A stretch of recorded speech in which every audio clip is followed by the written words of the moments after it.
to Osaka.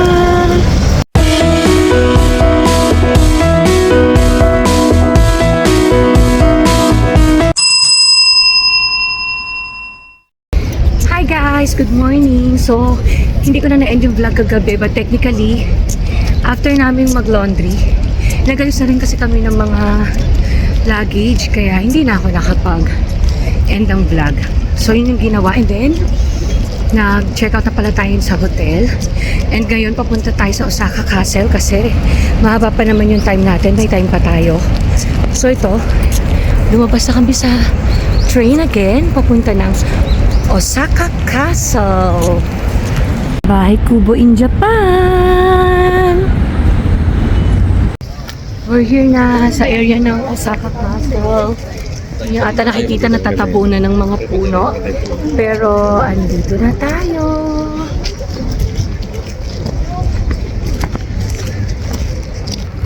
So ito yung way. Actually nagaling tayo doon. Nagpa-picture tayo. And then dito na tayo. Papunta na tayo sa Osaka Castle. Ito yung daan niya papunta doon sa main castle. O yun. So maraming tao ngayon guys.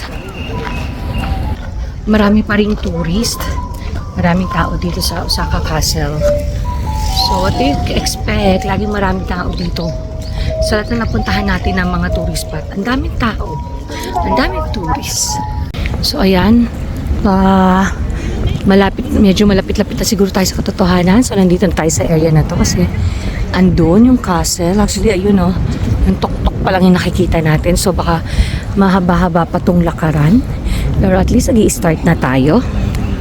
Nakapasok na tayo. Ayan.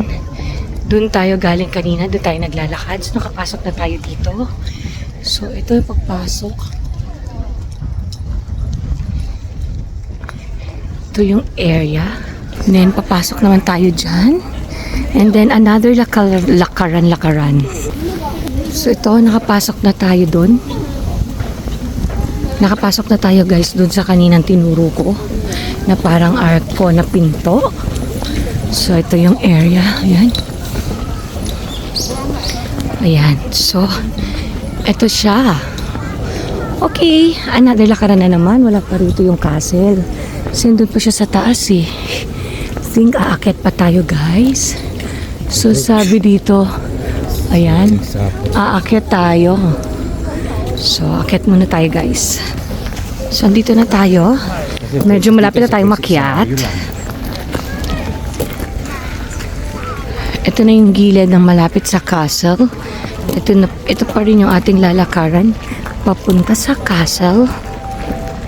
So balikan ko kayo guys pag ayun yung entrance. Ayun o. Doon tayo papasok. Aakyat tayo dyan. Tayo papasok. Yan. Malapit na tayo dito sa pinaka next gate. Papunta ng ayun na. Nakikita na natin ang Osaka Castle. Ito pala yung gate. Sakuramon Gate. May mga upo. Wow. Ang ganda ng puno guys. Oh. And then may mga daming tao. May mga upuan na rin sila dito. Actually, napunta kami before, wala pa. So, pag medyo napagod kayo kakalakad kasi medyo mahaba talaga yung lalakaran. Pwede mo na kayo maupo bago kayo magpunta sa castle. Tatan! Ayun na yung Osaka Castle. So, akit tayo doon.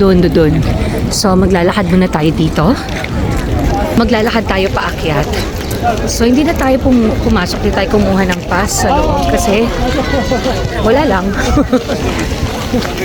Meron, kasi after nito, pupunta ulit tayo ng Dotonbori eh. May bibilin tayo. Kaya, hindi na tayo kumuha ng para pumasok sa loob. And then, after that, pa-airport na kasi rin tayo. So, yun. Magpa-picture lang tayo dyan sa gilid-gilid. Andito tayo sa top. Ay, oo, nandito tayo sa top. Before ng pinaka-top ng castle. Ayan yung castle. So, andito tayo sa parang next stage niya. At ito yung kanyang view. Ayan. Balikan tayo. So, ayan. So, ito. Yan. Dito sa paligid, ang daming vending machine, ang daming mga upuan sa paligid, oh. Pwede kayong kumain, magpahinga, may-standby. Di ko lang sure, pero nagpunta kami ng 2019 din dito. Parang wala pang mga ganito. Kasi umupo pa kami doon pa sa pinakababa. Tapos sa ano pa, parang lang sa gutter, ganyan. Pero dito, grabe dami ng mga upuan, oh. Yan, oh. Then, ang dami rin vending machine para kung mauhaw kayo sa paglalakad kasi medyo mahaba nga from this train station going here. Eh kung hindi pa winter, kung summer pa, Diyos ko, di nakakahingal, nakakauhaw. So, okay to. Ayan ang mga vending machine na. So, ayun yung Osaka Castle. Then, ito yung parang paligid. Ito yung paligid niya.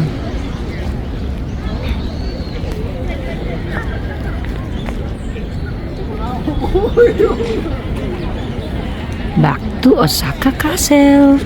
Meron ding maliit na sapa dito. Ang cute. Ganda ng landscape. Oh. Tapos na tayo sa Osaka Castle. Nakapikot and nakapicture na tayo, no? So, yan, goodbye, Osaka Castle. So, pabalik na tayo ng Dotonbori dahil nasabi ko kanina na may bibilhin tayo. And then, after nun, we're going back to the hotel para i-pick up yung ating mga luggages. And then, pupunta na tayo ng airport. Doon na tayo magla-lunch. And then, kahit maghintay, kasi at least nandun na tayo. Tsaka, medyo mabigat kasi mga luggages. So, baka pag mamaya pa marami ng tao sa train. Kasi mag-train lang tayo. Baka medyo mahirap mag-ano ng mga luggage. So, ayun. Andito na tayo guys sa train. Yan. Waiting tayo sa train natin para makapunta sa Dotonbori. Andito na tayo guys sa airport. Pero ito yung airport na for domestic departure. Doon yung 4th floor, yung mga international. Kaso walang bilihan ng pagkain dun. So bumaba ako dito kasi madami. Ayan o. Ang daming bilihan. Sa taas kasi wala. Eh mamaya pa mag-open yung ating gate. 4:55 pa. So after pa noon, pag-check-in, tsaka pa na tayo makakapag-lunch. So medyo hindi pa tayo nagla-lunch guys, di ba? So bibili lang ako dito, mga quick bite lang. And then, wow, para pala ako flight attendant. So yun, bibili lang muna, kakain muna kami ng mga light snack lang siguro. Kasi later magla-lunch naman tayo. So yun lang. Balikan ko kayong mamaya. Ito na yung mga medyo nasa mga 80% back to reality na tayo. Tapos ang ating vacation. Andito tayo ngayon guys sa lounge. So yun. So waiting muna tayo bago ang ating boarding time na 7:10 in the evening. So kakain muna tayo. So this will be our dinner na siguro. Ayan. Ayan muna. Na lang ako pag gusto ko pa. Ito naman yung next natin kinuha. So, pork. And then, siomai. And, hindi ko alam to. Papunta na tayo sa gate natin, guys. And ito yung loob ng airport. Ng Kansai Airport. So, papunta na tayo ng gate natin after nating mag-lounge. So, ayan. Andito na tayo sa ating gate at naghihintay na lang tayo ng boarding. So, ayan.